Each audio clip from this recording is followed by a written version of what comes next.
Welcome back to another episode of the Choose Optimism podcast brought to you by Optimist International.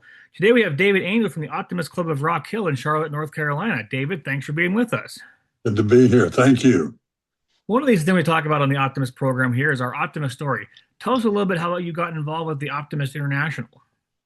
First of all, um, I'm kind of a legacy. My father was an optimist, and that's what got me involved. Our club, we're actually a suburb of Charlotte. We're just outside of Charlotte, and we're in South Carolina. And we were the very first Optimist club in the state of South Carolina, starting in, I think it was February of 48. And we've been much larger group, and like others, we're not quite as big as we were. My family moved here in 1964 from Spartanburg, about an hour west, and my father had been an optimist there. I was 14. My father at that time moved and joined the Optimist Club here, got very involved. The thing that they did back then was fundraisers, was selling Christmas trees. We were the first club anywhere around to sell Christmas trees. They would come in boxcars from the west, out in your neck of the woods, and we would sell those. And so my first year, the first year I'm here, I would go to basketball practice, and after basketball practice, I would have to go to the lot and sell optimist trees. And that's how I got my first start in optimism, was doing the fundraiser for the Optimist Club, and that's selling Christmas trees. Later on, we sold light bulbs and everything else. We've always done things to raise money to serve our youth and our community. We're a town of about 75,000. We have a very involved group, and we support a lot of programs here in the area. My story is whenever we came back here, I left after college, pro basketball, college basketball at Clemson, lived around the world for about 20 years, came back here in the late 80s with my beautiful new bride, who is also a life member of the Optimist and has been past president twice. Um, and we got very involved in the Optimist Club, just like I had before. And it served us well, and we've done a good job of serving our community. And what are some of the things that your club does for fundraiser? Let's talk about what you guys have done and what you guys continue to do right now. Well, over the years, we've had to, especially whenever we had a few more people, a little larger membership. Like I said, back in the day, it was Christmas trees was our biggest fundraiser. We also, one of our former members had donated land to us to have a park. They raised enough money to build a clubhouse there, but also built a horse riding rink. And every year we would put on a horse show twice a year. It was just a local horse show, but we would go out and sell the ads, and selling those ads and everything is what we did for our fundraiser. So that's what funded us for many years, was selling Christmas trees at Christmas, and then spring and fall doing the horse shows we did.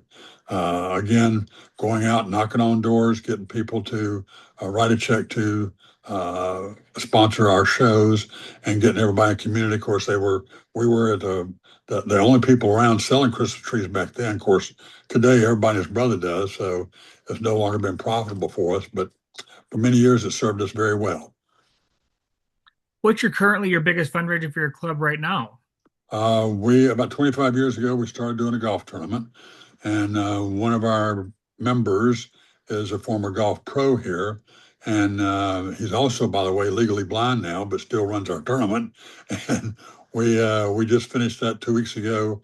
We had our 25th golf tournament, raised us about $15,000, and we spend that was the main fundraiser over the year. And then over the next 12 months, we spend trying to spend that $15,000. Tell us a little about your golf tournament and what goes into planning that. It's We've been very, very, very fortunate to have some key members. One of the major parts of our golf tournament is not just having the players, because with a team, we only earn about $150, $200 per team that participates. So you're limited in that you can only have about 25 teams to play. However, we sell signed sponsorships for $100 a hole. We also get a lot of corporate sponsors to donate $250 or $500, and our local phone company donated $1,000. We also sell ads for sponsorship of the golf carts. We get $2,500 for you to have your sign on every golf cart, and you have a hole, a par three, to get your word out and advertise. And you also get a team for that. In addition to that, our main fundraiser is the silent auction.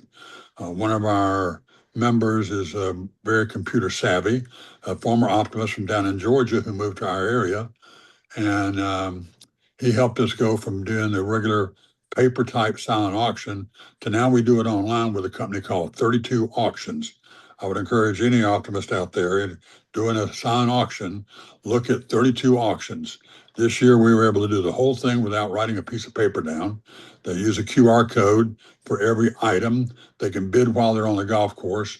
We set it up online, so for the 2 weeks prior to the tournament, we had over 30 restaurants, over 30 golf course um, prizes, or golf course um, um, uh, players to get involved, where courses had donated around the golf for four people, plus a lot of other gifts that people had donated, stores and retail companies.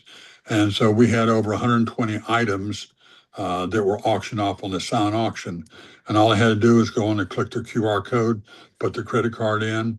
And that really, it took us from last year raking around $4,500 in the auction to this year over $8,000 on the auction, just because of that change in how we did it. So I encourage everybody to take a look at 32 auctions and doing your silent auctions that way, because I know many clubs out there are doing silent auctions for different things.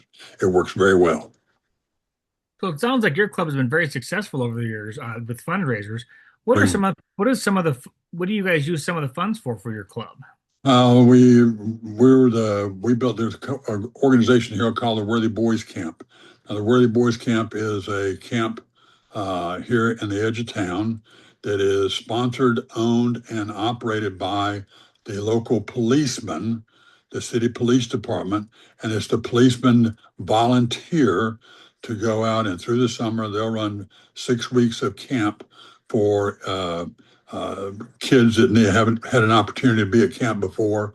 Um, Whenever my wife was president, about 15 years ago, the chief of police came and said, "We would like to get you guys to donate another $1,000 this year for our Worthy Boys Camp." Now, whenever I grew up here, if you were in the safety patrol, you got the girl to go to Worthy Boys Camp. That was a big deal, because the Worthy Boys Camp, many guys got to do their first canoe ride, fishing. They got to shoot on the gun range, bow and arrow. It's a great youth camp for these kids. Well, whenever you came to ask, my wife said, "Well, why is it Worthy Boys? Why not girls? Haven't you heard of Title IX?" That year, we donated $2,000, and it became the Worthy Boys and Girls Camp. And today, this still the Worthy Boys and Girls Camp. They do a tremendous job. That's one of our main sponsors. We built the first cabin out there, and whenever we remodeled it, they've asked us, please don't remodel the inside, because all the local politicians and business leaders have all been at Worthy Boys Camp when they were growing up, and their names were on the walls and on the rafters inside the cabin. So it's almost historical here. In addition to that, we're extremely involved with special needs. Um, Recently, the area, the city, along with a bunch of businesses, went together and built a thing called Miracle Park. This is a large recreation park built for special needs kids and non-special needs kids. So if a family has a special needs child, they can go out in the playground. Everything is built for the special needs child, but everything is there for someone who does not have special needs. So it's a unique park, one of its kind anywhere. It's been extremely successful, and we've been a big part of that, sponsoring ball teams and other things. We also do a library out there where we bring books and keep those in the little standalone library out in the parking lot, so that parents can grab it, read a book while their kids playing, whatever. In addition to that, we are the biggest sponsors around of foster children.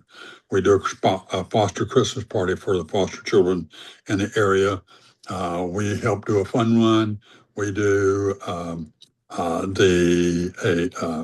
a dinner for them, as well as fostering the parents, where we support the parents of these foster children to help them with uh, with needs for education, as well as the paperwork and government things that they have to deal with. So we really focus on just youth projects. We also sponsor some ball teams. We sponsor junior golf here, with our golf being our major fundraiser. And we've not been very successful. We used to be successful in the oratorical contest, but we've not been successful at getting our local schools involved in that. So, we find whatever works and we'll hammer on that. Let's talk a little bit more about the foster kids Christmas program. Tell us what goes into that and what you guys do for that. We get some sponsors, again, going out and putting an arm on people in town, the businesses and stuff, and we get a lot of Christmas presents. We'll invite all the foster children to come. This year we did it at our local Moose Lodge. They were kind enough to let us use their facility. We bought in, I think we had around 45, 50 foster children plus their families.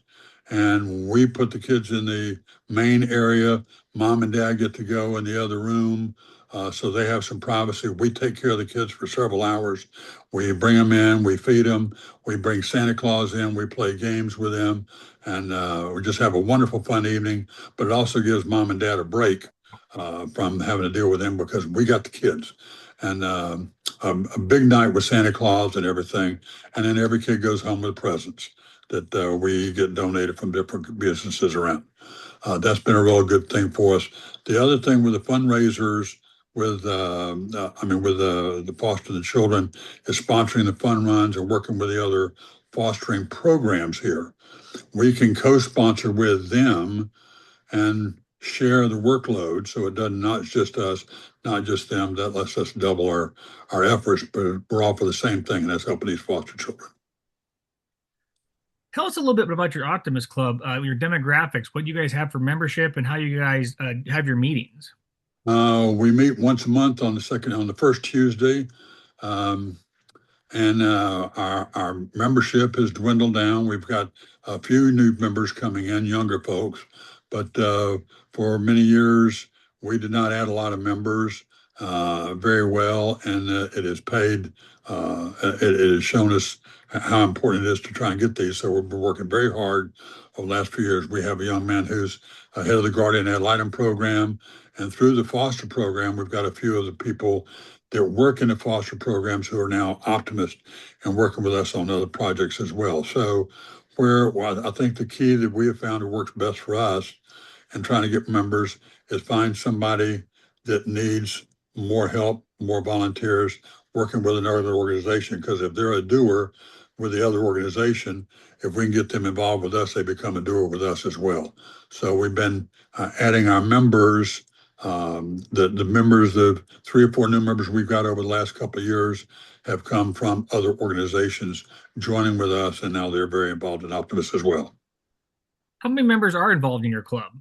Active members involved, we're only about 15. We've got more that occasionally show, but the ones that are there on a very regular basis, only about 15.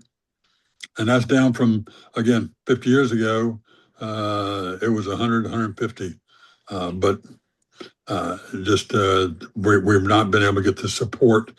Businesses don't support that like they used to, so we've got to find other ways to get them involved. And the best way to do that is find out what someone is passionate about and align that with something that we're doing.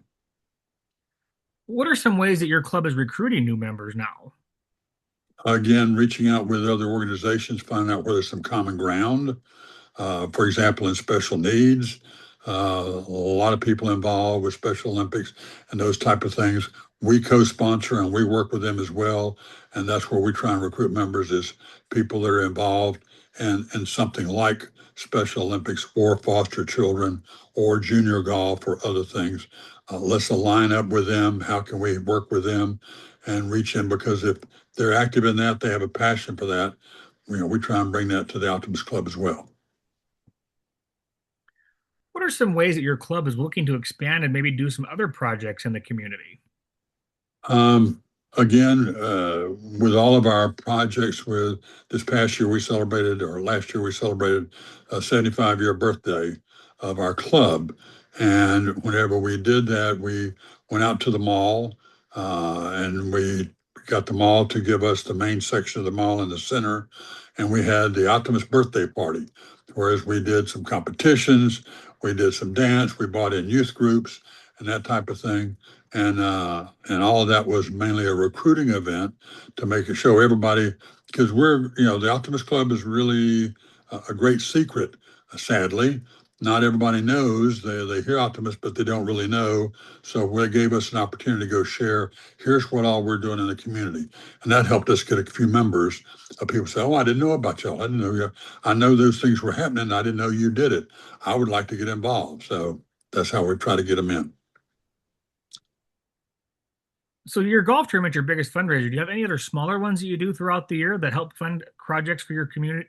Um, we have in the past. Currently, we're mainly just raising funds directly for some of those other projects. Um, and we've had the opportunity to, fortunately, to sell off a little bit of the land we had, and that's generated a big amount of income for us. And we're taking that and putting that in the bank that'll pay off some dividends, and we use those dividends, the earnings off of that, 7-8% per year, to fund back into our programs in the youth. And that's Tell us a little eventually bit what we about, want to do with that. let's talk a little bit about that clubhouse you guys built and the history of that. Tell us a little bit about how that got started and what you were using it for and what you're still using it for. It was built for the club to have meetings, and of course, back when it was built, back in the '60s, meetings were a big part of that. That was again, they ran from weekly to biweekly meetings, and they would have a full dinner out there and everything. They would use it also to bring kids out. We had a ball field out there.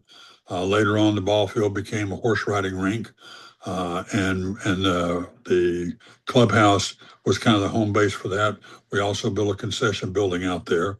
All over the years, we've used that for sewing, working with Clemson Extension Service.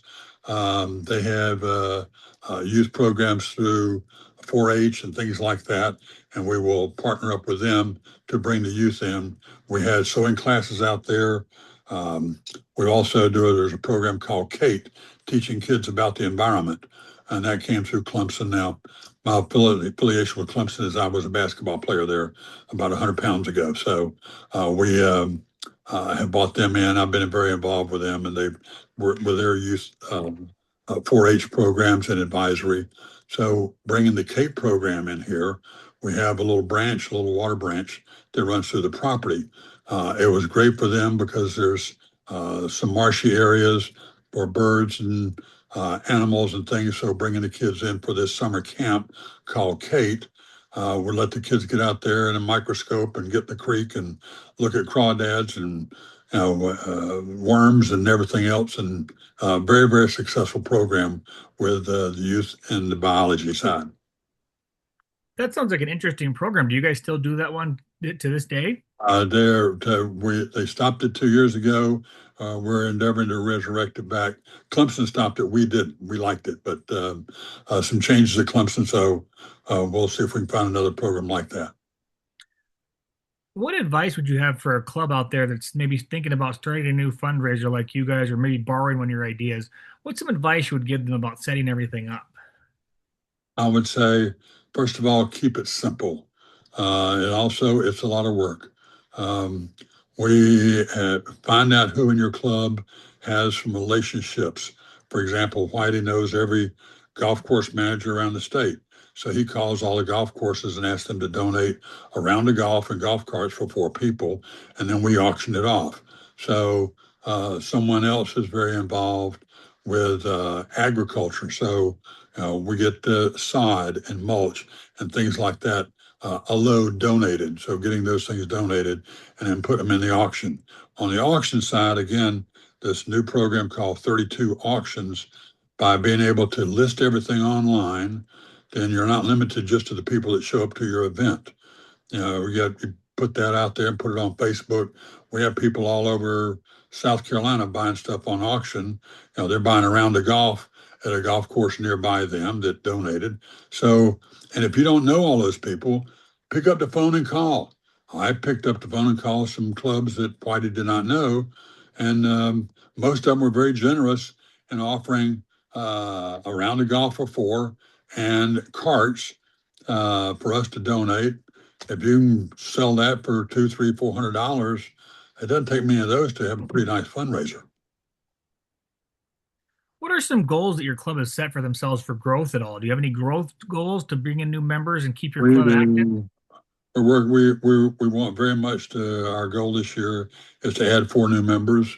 Um, if we can have four new active, engaged members, especially some younger folks, the difficulty we have in our club is our leadership is all getting older, and got to turn over. We got to turn over and get new blood in here and get them taking leadership roles. In today's society, it's difficult to get people to join and commit to join, but it's not difficult to get them to come to a project. So we've kind of taken the approach of a little different. You look at some of the other signature organizations like Rotary, they require you to be at so many meetings. Well, we don't require that. We just ask, what is it we're doing that you would like to support? Come on and let's go. So we have people that will show up for anything with special needs, but they may not be at the golf tournament. We have people that show up for anything with foster children, but they may not be at a special needs thing. So let's find out what their hot button is, and we run a variety of different projects. And we got two people that are very involved in supporting Worthy Boys and Girls Camp because they grew up in that. So whatever we can do to help raise money for them, they're in. So they come volunteer for the golf tournament to help us raise money there because they know some of their efforts are going to go back to support a project that they have a passion for. So I think finding somebody's passion out there, and if it aligns with something else in youth work for us, that's the best way to get them attracted to an Optimist Club. Do you have any personal goals as a club member that you would like to accomplish this year, or was there some that you had when you were president of your club? No, just continue to grow. And also, my main goal this year is to find a replacement for myself as president, to kind of move the reins over. Um, people get very comfortable with things like they are and they don't like change. Well, I'm ready for some change.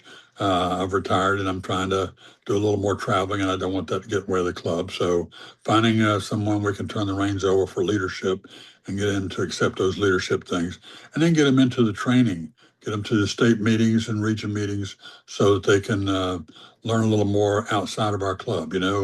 One of the difficulties you have if you haven't gone to state meetings, if you've not been involved in other organizations, you get tunnel vision and you only know one way to do it, and that's what we've been doing it.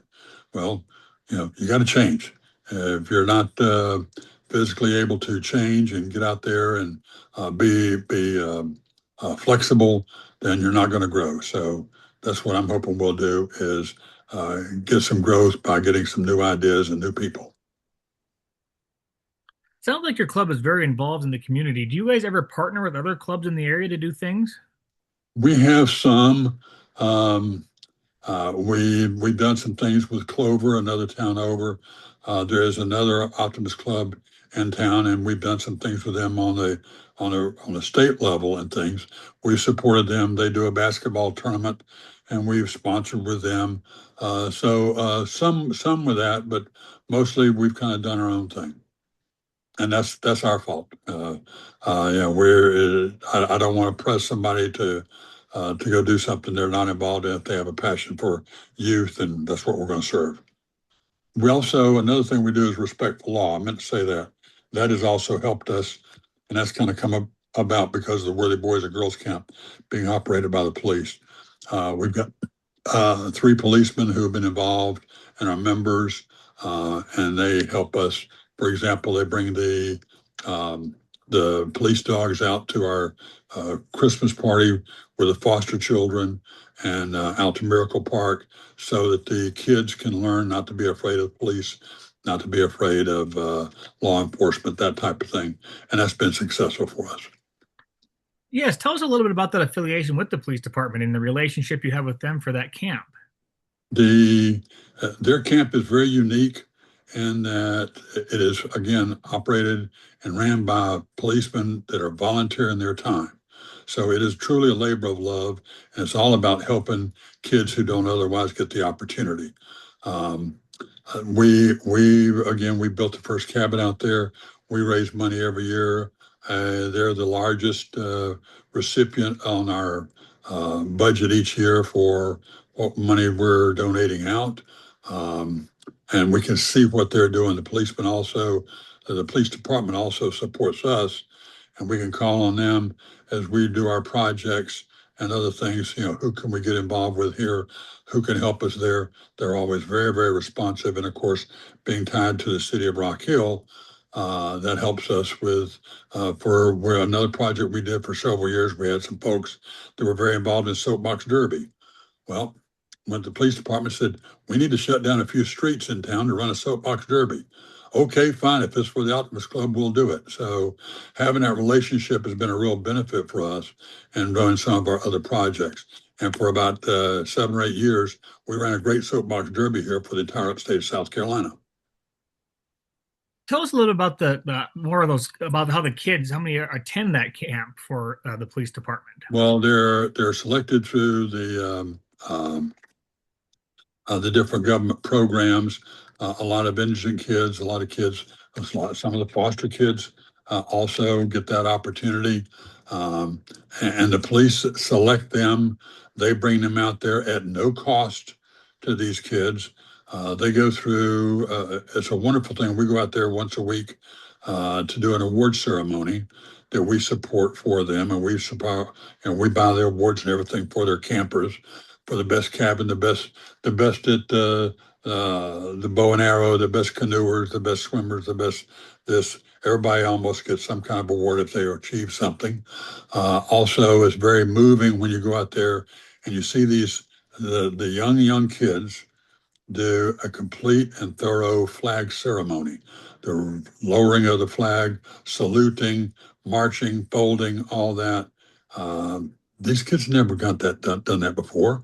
This is where they learn that. They learn that patriotism.